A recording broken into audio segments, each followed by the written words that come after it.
Hi Pisces, welcome. This is your message. Be open-minded po, hindi po halos lahat makaka-resonate. Kaya piliin nyo na lamang. And thank you nga po pala sa mga nag-subscribe at sa mga bumabalik. Welcome po tayo. Give me the message for Pisces. Ano yung mensahe sa'yo?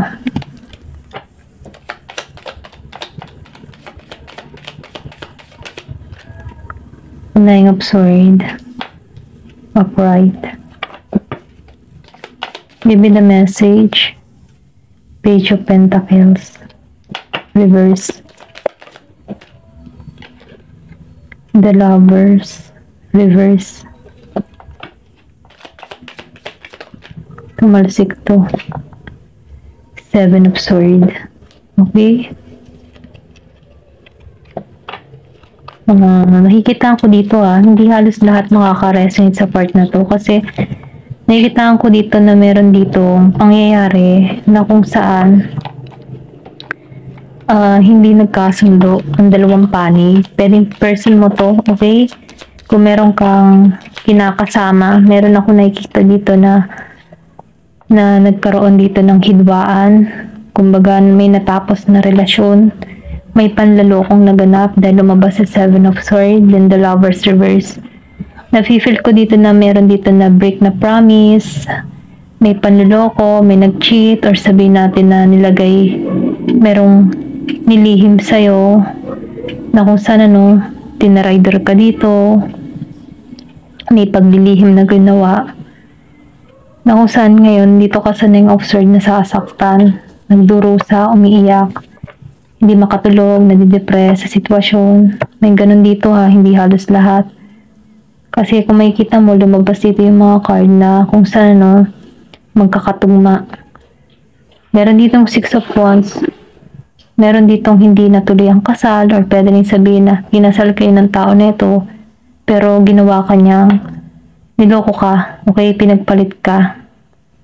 Pero ganun pa man, lumabas si King of Pentacles dito.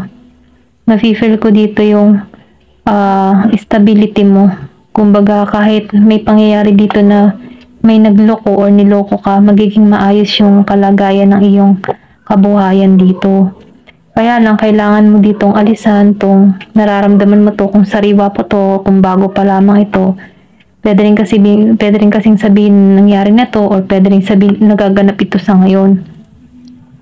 Kasi meron ditong tao na hindi nakakatulog, umiiyak gabi-gabi, nagbibigay ng pasakit sa kanya itong gantong pakaramdam, binabangungot, kasi nasasaktan siya pero ganun pa man, pinapayuhan ka dito na tulungan mo yung sarili mo, tanggalan mo tong mga masasakit na nararanasan mo, kumbaga huwag kang magpa-stuck sa sitwasyon, maging kang positibo, kasi nangyari at naganap na to yung panluloko. So kailangan mo lang dito tanggapin, mag-moving on, at tulungan yung sarili mo, kasi kung magpapatalo ka sa emotion, sa nararamdaman mo, ikaw din ang kawawa dito, okay? Then sinasabihan ka dito Seven of Swords, kung niloko ka man or inahas ka man dito, sinasabihan ka dito na huwag kang mag-alala kasi hindi naman natutulog si God, hayaan mo na lamang ang process, magtiwala ka kay God. Isipin mo na lang, tinanggal ka dito sa pangyayari na to, kung kayo man magkarelasyon dito na nasasaktan ka dahil may panlilokong nagaganap dito, mas tumingin ka sa positibong pananaw na kung saan tinanggal ka dito para mailayo ka, or hindi para mailayo ka para nang sa ganoon hindi na magpatuloy yung panlulokong ginagawa sa iyo habang maaga pa, okay? At natuklasan mo to. Kaya lang nasasaktan ka dito dahil mahal mo nga tong tao na to. Pero ganun pa man, sinasabihan ka ditong pakawalan mo, mahalin mo yung sarili mo, tulungan mo yung sarili mo, kaya mo yan, okay? Meron ditong King of Pentacles, pwede rin sabihin na dito ka papunta, or pwede rin na meron patungo sa'yo na King of Pentacles. Maybe meron kang person dito na Gemini, Aquarius, Libra, Virgo, Capricorn, Taurus, Aries, Leo, Sagittarius, na kung saan kung bakit ka nasasaktan sa tao na to. Kasi may panlulokong naganap dito. Okay? Naitaan ko rin dito na may traitor. So, itong kumawala. So, lumabas si Ten of Wands. So, ganun pa man, natanggalan mo to. Kasi nakitaan ko dito na matutulungan mo yung sarili mo dahil dito ka papunta si King of Pentacles. Magiging kang abundance dito. Kahit nangyari tong mga masasakit na pangyayari dito kasi yung person mo dito nag-explore pa, hindi nagtutuon sa'yo ng atensyon. Kasi yung person mo dito malakas yung charisma or pwede rin sabihin na inakit yung person mo kaya inaahas dito. Kasi kung makikita mo dito may babae na nagkaka-interest sa person mo or pwede rin sabihin may lalaki, vice versa, no? Sinasabihan ka dito,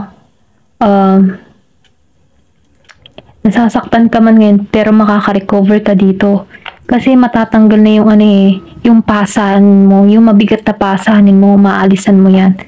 Maniwala ka, manalig ka, manalangin ka. Kasi matatanggalan mo to. Magtiwala ka sa sarili mo, hanapin mo muli yung sarili mo, buuin mo muna yung sarili mo. At kalimutan, kahit masakit, kahit alam ko mahirap kalimutan yung mga masasakit na nangyayari. Pero kung hindi mo tutulungan yung sarili mo, ikaw lang din ang kawawa dito. Okay? Ito yung mensahe sa'yo. Give me more information. So, lumabas ang Four of Wands. Huwag ka mag-alala. Kasi nakikitaan ko dito, pwede sabihin, sinilent treatment ka, inabandon ka, niloko ka, sinaktan ka dito. Pero lumabas ang Four of Wands. May pagkikitang muli. Okay? May union.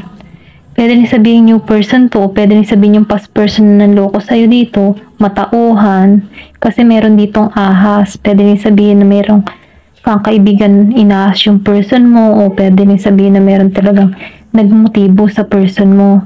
Pero ganun pa man dahil nakikita ko si King of Pentacles at Four of Wands dito, ito yung gusto niya mangyari, maging okay pa rin yung connection nyo, kasi meron ditong hindi naganap. Pwede sabing engage ka na dito sa tao na to pero hindi natuloy. Pero ito yung mangyayari si Four of Wands, may pagkikita muli.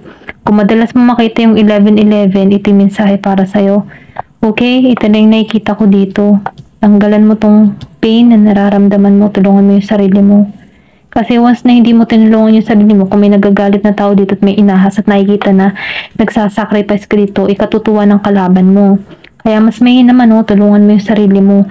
Ipakita mo dito ng ahas sa person mo na hindi ka ganun. Okay? Hindi ka weak. Kaya sinasabihan ka dito, mag-ayos ka, mahalin mo yung sarili mo, ibalik mo yung kumpiyansa mo. Okay? Dahil darating yung time na itong person mo ibabalik sa'yo. Kaya lang, pwede rin kasi sabihin yung person tong parating na to. Aries Leo Sagittarius. Ito lang yung nakikita ko na kung saan magbibigay sa'yo ng patas na relasyon. Dahil meron ka ditong experience na napakasakit, pero itong taong parating sa'yo, pupunuin ka nito ng totoong pagmamahal. Okay? Ito lang yung nakikita ko. Kung madalas mo makita yung 11-11, tingnan pa natin kung ano pa yung mensahe para sa'yo.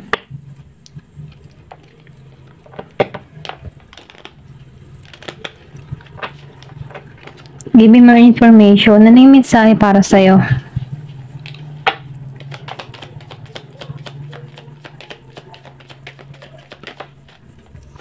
So, meron ditong photograph. Meron nakakaalala sa'yo. Okay? Pwede sabihin, naganap na to sa'yo before, or pas na nangyari ito, nakaraan mo na to, ilang taon na kayong hindi nagkikita, 4 months, 4 years. 4 years, 4 months, ayun, ito na yung nakikita ko.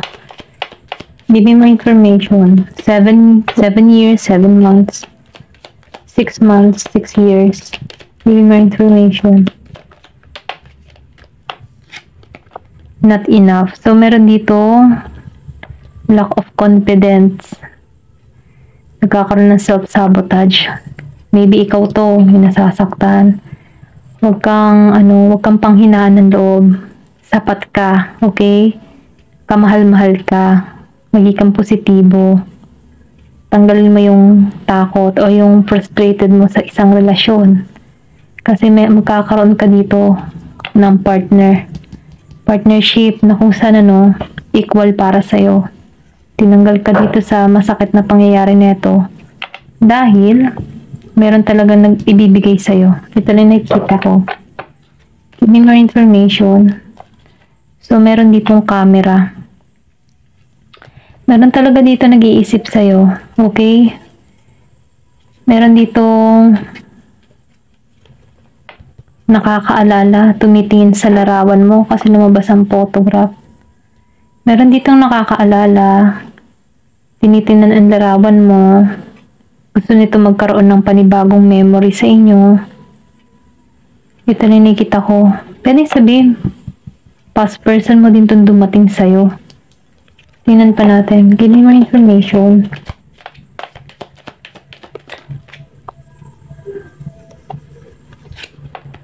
Engagement ring. So, ikakasal ka dito talaga. May partnership na parating sa'yo, okay? Kung nasasaktan ka man sa panahon ngayon, dito ka pa rin papunta. Meron ditong union, may pagkikitang muli na magbibigay sa'yo ng patas na connection, paradise.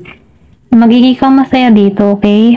Kumbaga, sinasabi dito, meron ditong paglago sa connection na kung saan magkakaroon kayo ng kaunawaan. Magiging kang masaya. Na-enjoy nyo ang bawat isa. Give me more information. Okay, tumatakbo yung oras dito. Kailangan dito ng tamang oras.